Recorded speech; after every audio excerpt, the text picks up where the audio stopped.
Bonjour, bienvenue sur iTechOut. Aujourd'hui, je vous présente le Samsung Galaxy Note 8.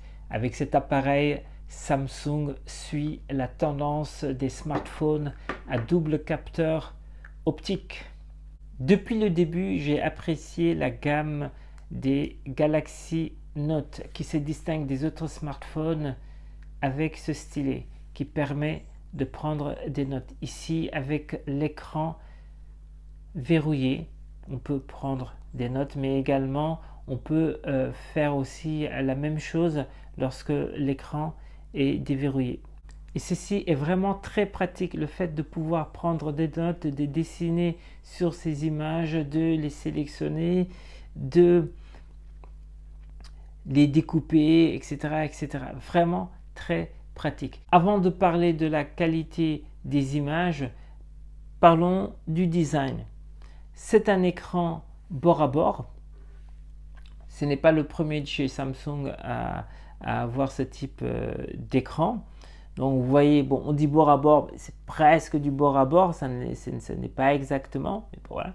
Mais vous remarquez que Samsung, comme d'autres constructeurs, pour augmenter la surface de l'écran sur la face avant, a supprimé ici le capteur d'empreinte digitale à l'avant pour le replacer à l'arrière, ici, aligné avec les deux capteurs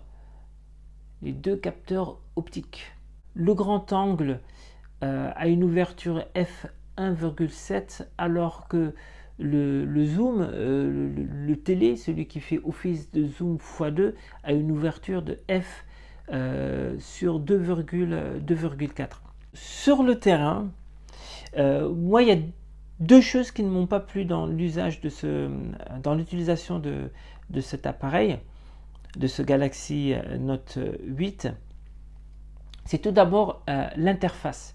Je trouve que l'interface n'est pas très pratique. Alors il y a un mode pro, heureusement. On peut, comme souvent par définition dans les modes pro, changer ici la vitesse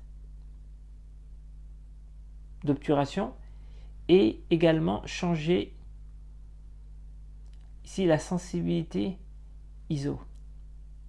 La deuxième chose que je n'aime pas sur ce Note 8, c'est que le zoom optique x2, il est inopérant en mode pro.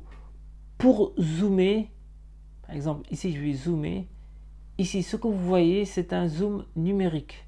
Là on va pouvoir avoir du x2, là, mais c'est du zoom numérique et après examen des images, on voit bien que la qualité n'est pas aussi bonne.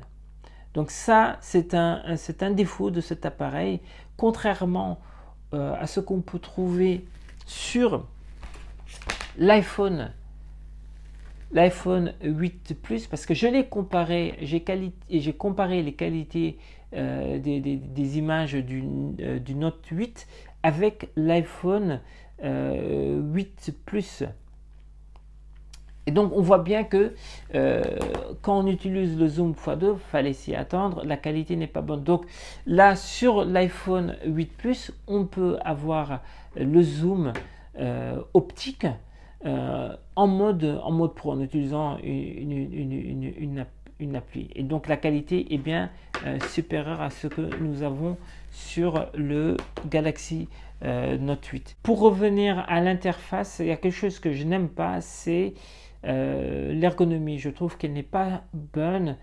Il m'est arrivé plusieurs fois de basculer de la prise de vue avec l'optique arrière vers l'optique avant, celle qu'on utilise pour les selfies. L'autre problème constaté sur le terrain, c'est évidemment le déverrouillage de l'appareil lorsque par exemple on veut faire une photo, et ça c'est dû donc à l'emplacement du capteur d'empreinte digitale là à proximité dans l'alignement des deux capteurs. Et quand on tient l'appareil comme cela et qu'on veut faire une photo et qu'on va chercher ce capteur biométrique avec le doigt, on a tendance à appuyer, à toucher le verre sur les optiques. Au fur et à mesure, évidemment, ça salit les optiques. Sur d'autres appareils, l'emplacement du capteur d'empreinte est là, juste au-dessous des capteurs. C'est beaucoup plus pratique à chercher et on a moins de risques de venir salir, de venir toucher les capteurs optiques. Venons-en à la qualité des images prises par le Samsung Galaxy Note 8. Sur le terrain, je l'ai donc comparé à l'iPhone 8 Plus. Et je peux vous dire que, surtout en basse lumière, il n'y a pas photo. Les images prises par ce Note 8 sont bien plus lumineuses qu'avec l'iPhone 8 Plus. Ici, c'est la photo.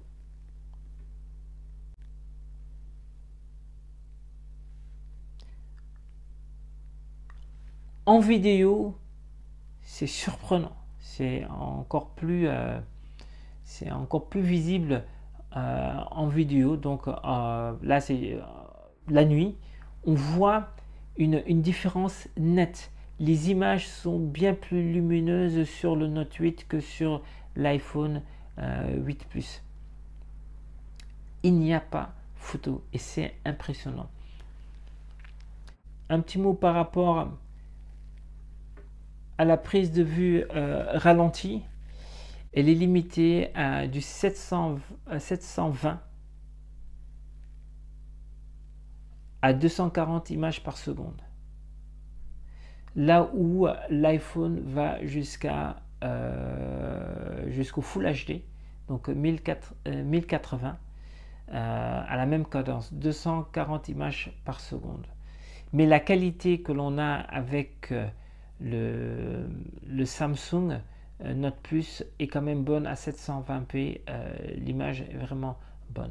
Mais de façon générale, en termes de cadence en vidéo, l'iPhone 8 Plus fait mieux, puisque on peut aller jusqu'à 60 images par seconde en 4K. Là où on est limité à du 30 images par seconde en 4K avec le Samsung N8. Je vous remercie d'avoir regardé cette vidéo de présentation du Samsung Galaxy Note 8. Portez-vous bien, au revoir sur iTech Out.